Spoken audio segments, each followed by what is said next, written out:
Hello, my dear viewers. Welcome to the YouTube channel NEET Wonder Series. NEET Physics 34 years series की thermal property of matter का part 1। इसका topic होगा हमारा calorimetry, thermometry and thermal expansion. First question जो कि NEET 2020 में पूछा गया है, सिंपल सा क्वेश्चन है।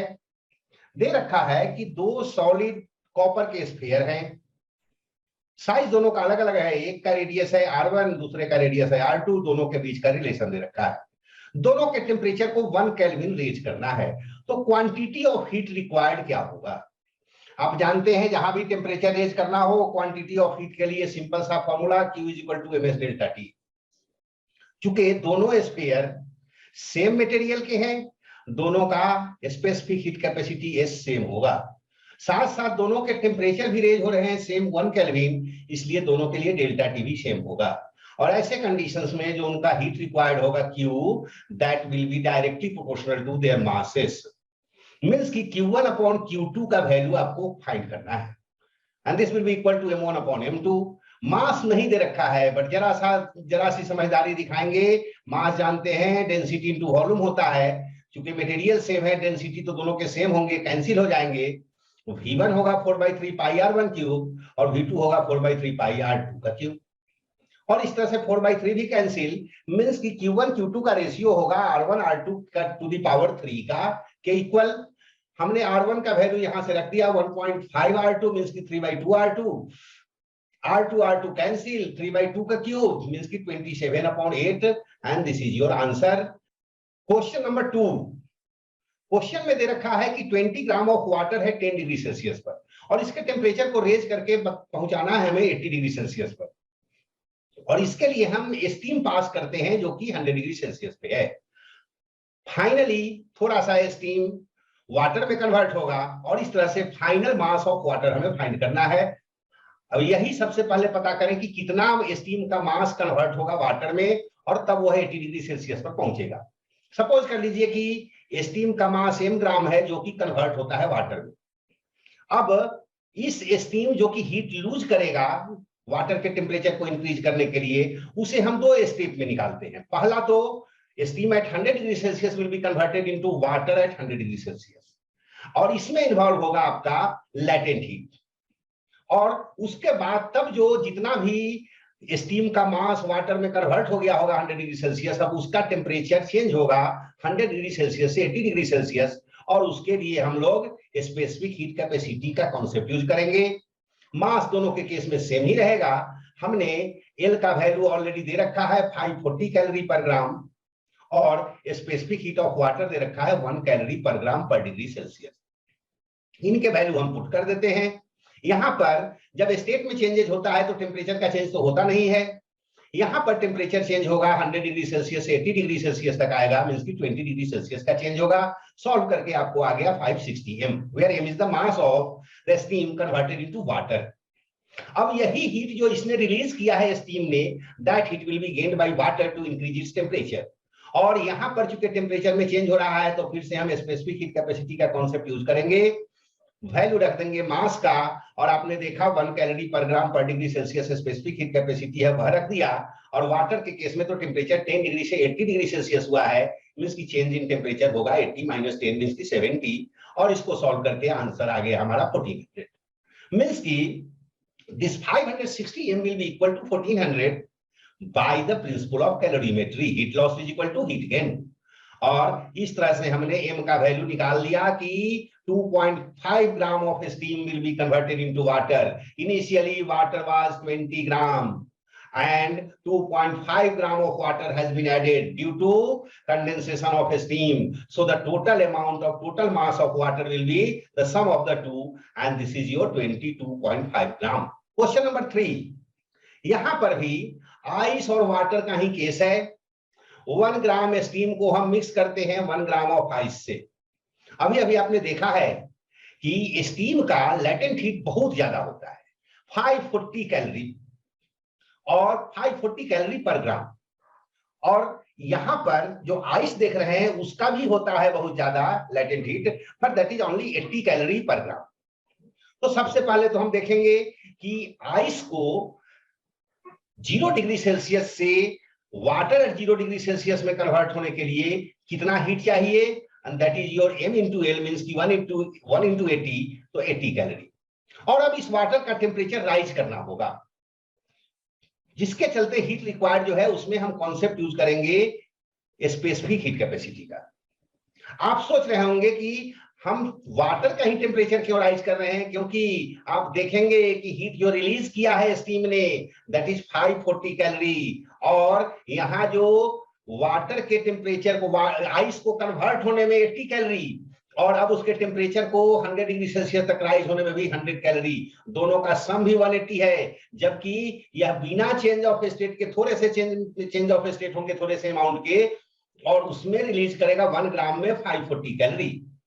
मींस कि this Q is much greater than Q1 plus Q2, तो स्टीम का टेम्परेचर जो है वह भी 100 डिग्री सेल्सियस ही रहेगा, और वाटर का भी 100 डिग्री सेल्सियस हो जाएगा, थोड़ा सा स्टीम जो है वो कंडेंस हो जाएगा। क्वेश्चन 4, 10 ग्राम ऑफ आइस है,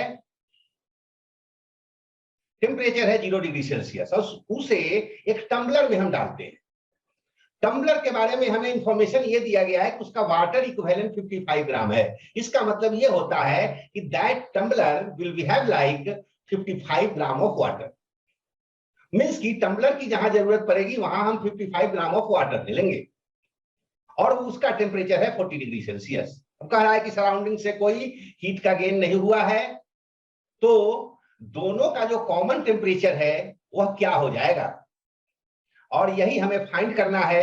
इसमें भी वही काम हम करेंगे, heat gained by ice, 2 stage में। एक तो पहले वह वाटर में कन्वर्ट होगा at 0 degree Celsius, and then इस टेम्परेचर विल राइज। सपोज कर लें कि वह कॉमन टेम्परेचर T है, तो टेम्परेचर कहां से कहां तक राइज करेगा, T से 0 तक, सॉरी 0 से T तक, मींस की change in temperature T - 0 means की T होगा। और इस तरह से हीट गेन्ड बाय आइस आया हमारा 800 + 10। अब टम्बलर हीट लूज करेगा, और वह कितना लूज करेगा, मास है उसका वाटर का इक्विवेलेंट लिए हैं 55, एंड उसका स्पेसिफिक हीट कैपेसिटी वाटर का होता है 1 कैलोरी पर ग्राम। यहां पर चेंज इन टेम्परेचर, क्योंकि कॉमन टेम्परेचर T हुआ है, इसका इनिशियल टेम्परेचर था 40 डिग्री सेल्सियस, मींस की change in temperature will be 40 - T। दोनों को इक्वेट करके सॉल्व करेंगे, T का वैल्यू फाइंड करेंगे। हमें चूंकि नियरली राउंड अबाउट का वैल्यू पूछा है, इसलिए 21.54 डिग्री सेल्सियस को हम 22 डिग्री सेल्सियस में कन्वर्ट कर लेंगे, and that is your option B. Question number 5, question में दे रखा है कि 2 आइडेंटिकल बॉडीज हैं, मींस की मटेरियल सेम होगा, सब कुछ सेम होगा, और कह रहा है कि उनकी हीट कैपेसिटी में एक स्पेशल बात है, वह यह है कि हीट कैपेसिटी इंक्रीज करता है टेम्परेचर से। मींस की जब टेम्परेचर कम होगा तो सेम चेंज इन टेम्परेचर के लिए कम अमाउंट ऑफ हीट चाहिए, और जब वही हायर टेम्परेचर पर होंगे तो अमाउंट ऑफ हीट रिक्वायर्ड पर degree Celsius will be larger. और एक है उसमें से 100 डिग्री सेल्सियस पर, तो दूसरा है 0 डिग्री सेल्सियस पर, और कह रहा है कि फाइनल कॉमन टेम्परेचर क्या होगा अगर दोनों को कॉन्टेक्ट में ला देंगे। तो नेचुरली जो 100 डिग्री सेल्सियस पर है उसके 1 डिग्री सेल्सियस टेम्परेचर कम होने के लिए बहुत सारा हीट रिलीज करेगा, क्योंकि उसकी हीट कैपेसिटी ज्यादा है, और उतने ही हीट में जो आपका 0 डिग्री सेल्सियस पे है उसके टेम्परेचर बहुत ज्यादा राइज कर जाएंगे, क्योंकि इनिशियली उसका स्पेसिफिक हीट कैपेसिटी बहुत कम है। और इस तरह से 0 डिग्री सेल्सियस वाले तो 50 से क्रॉस कर जाएंगे जल्दी ही, इसका 100 से थोड़ा सा ही कम होगा, तब तक इसका 0 से 50 पर पहुंच जाएगा। मींस की जनरली ऐसे केसेस में जो फाइनल कॉमन टेम्परेचर होंगे मोर देन 50 डिग्री सेल्सियस तो होंगे ही होंगे, बल्कि that will be more nearer to the 100 degree Celsius then to 0 degree Celsius. Question number 6, question में कह रहा है कि आइस फॉल कर रहा है एच हाइट से और मेल्ट कर जाता है कंप्लीटली। साथ साथ यह भी कह रहा है कि जब फॉल कर रहा है तो उसकी सारी एनर्जी हीट एनर्जी में कन्वर्ट हो जा रहा है, लेकिन उस हीट एनर्जी में से सिर्फ 1/4 ही एब्जॉर्ब करके वह मेल्ट करता है। तो जब एच हाइट पर है तो उसकी एनर्जी क्या होगी, mgh पोटेंशियल एनर्जी, और एच हाइट से फॉल करने के बाद उसकी पोटेंशियल एनर्जी वही जो mgh है वह कन्वर्ट हो गया है आपका हीट एनर्जी में, और उसमें से 1/4 एब्जॉर्ब कर लिया है, और 1/4 एब्जॉर्ब करके स्टेट में चेंजेस हो गए हैं, आइस जो है वो मेल्ट कर गया है। मीन्स की डेल्टा क्यू का वैल्यू जो होगा, एक तो एमएल होगा state of change of state के लिए, और वह एमएल प्रोवाइड कौन कर रहा है, 1/4 ऑफ द एमजीएच जो कि इनिशियली था। और इसी को सॉल्व करेंगे, एम कैंसिल हो जाएगा, हमें तो एच फाइंड करना है, मीन्स की 4L/G होगा, सारे वैल्यू दिए गए हैं, एल का वैल्यू भी दे रखा है आपका, और साथ साथ जी का वैल्यू भी दे रखा है, आप जानते भी हैं। और इसे सॉल्व करेंगे, the height will come out to be 136 kilometre.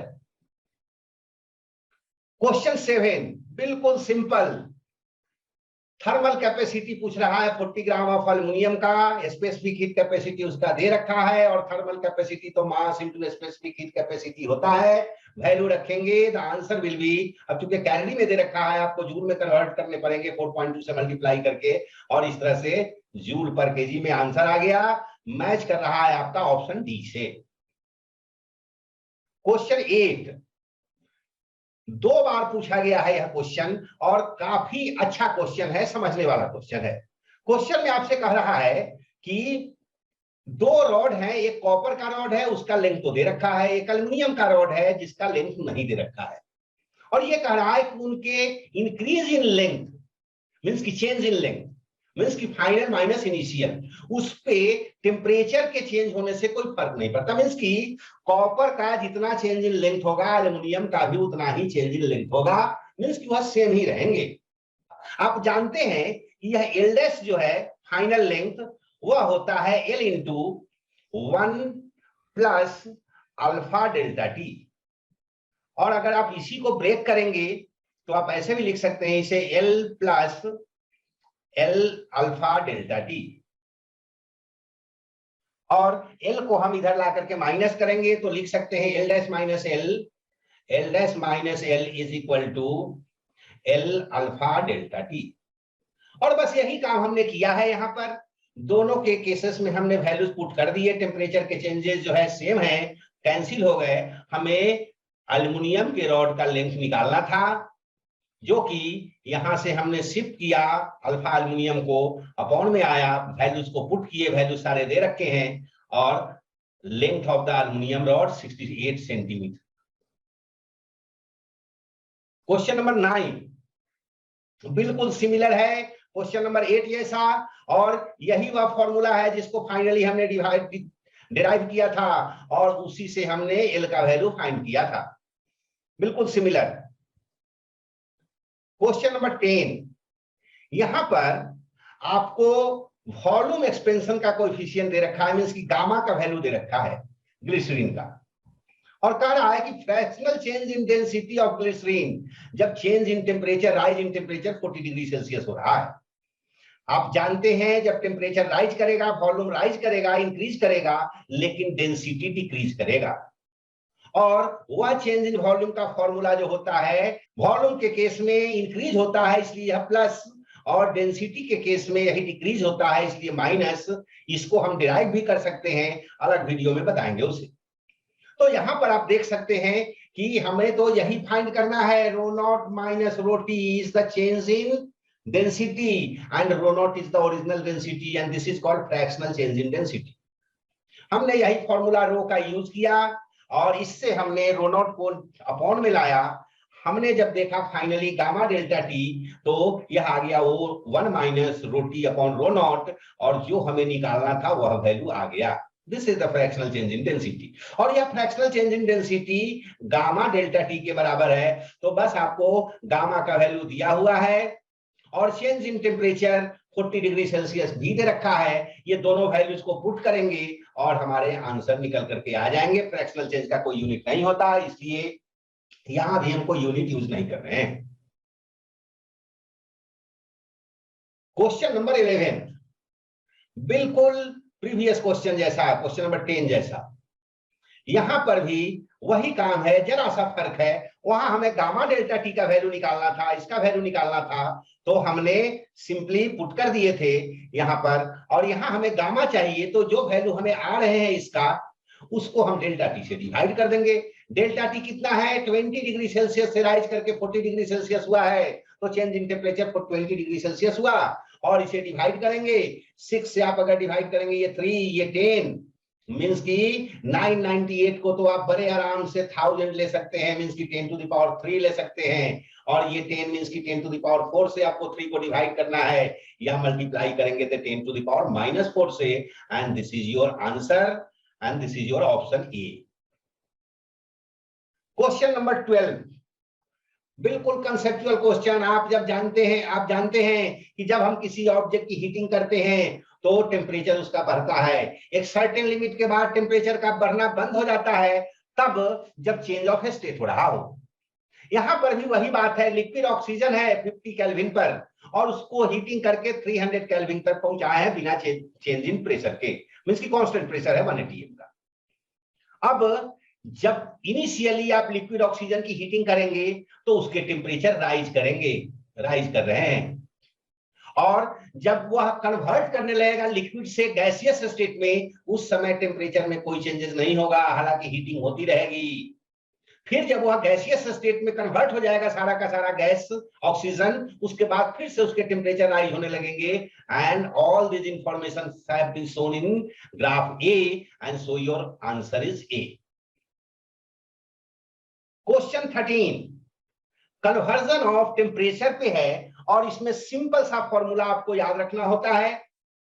यह जो W देख रहे हैं, कह रहा है कि एक न्यू स्केल है W स्केल, और उसमें वाटर का फ्रीजिंग पॉइंट 39 डिग्री W है और बॉइलिंग पॉइंट 239 डिग्री W है, और उसी स्केल में, उसी न्यू स्केल में, W स्केल में 39 डिग्री सेल्सियस टेम्परेचर जो कि सेल्सियस स्केल में है, उसका वैल्यू कितना होगा। और इसके लिए सिंपल सा फॉर्मूला है, W जो देख रहे हैं, this is the given temperature, and 39 is the lower fixed limit, and 239 जो देख रहे हैं, this is your higher fixed value scale का।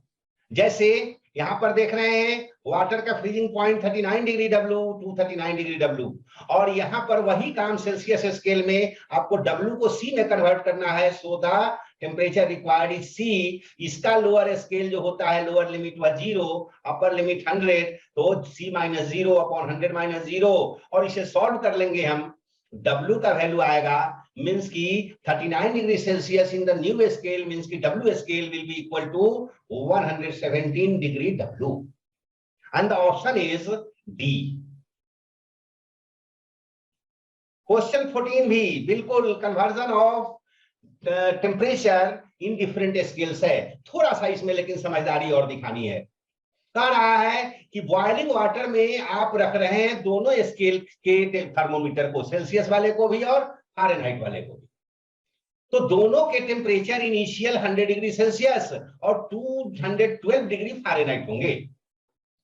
आपको पता करना है कि जिस समय थर्मोमीटर की रीडिंग, फारेनहाइट थर्मोमीटर की रीडिंग 140 डिग्री फारेनहाइट है, उस समय टेम्परेचर कितना था सेल्सियस स्केल का, वह नहीं, टेम्परेचर में फॉल कितना हुआ। तो पहले 140 डिग्री फारेनहाइट सेल्सियस स्केल में इक्विवेलेंट टेम्परेचर कितना शो करेगा, और जो पिछला फॉर्मूला क्वेश्चन नंबर 13 में हमने देखा था, उसी को जब हम अप्लाई करेंगे तो सेल्सियस स्केल की रीडिंग आपकी आएगी 60 degree Celsius. Initially the reading was 100 degree Celsius because we put both the thermometers in the boiling water.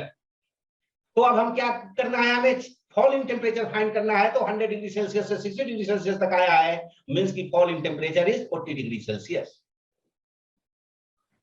Question 15 mercury thermometer के बारे में है, उसके रेंज के बारे में है कि up to what temperature we use mercury thermometer, और रेंज यहां दे रखा है मैंने, आप देख सकते हैं, this is the higher range 356 degree Celsius nearly, जो कि मैच कर रहा है आपको मोस्ट प्रोबेबल आंसर सी से, and the answer will be C. This is the last question, keep watching, keep going, all the best.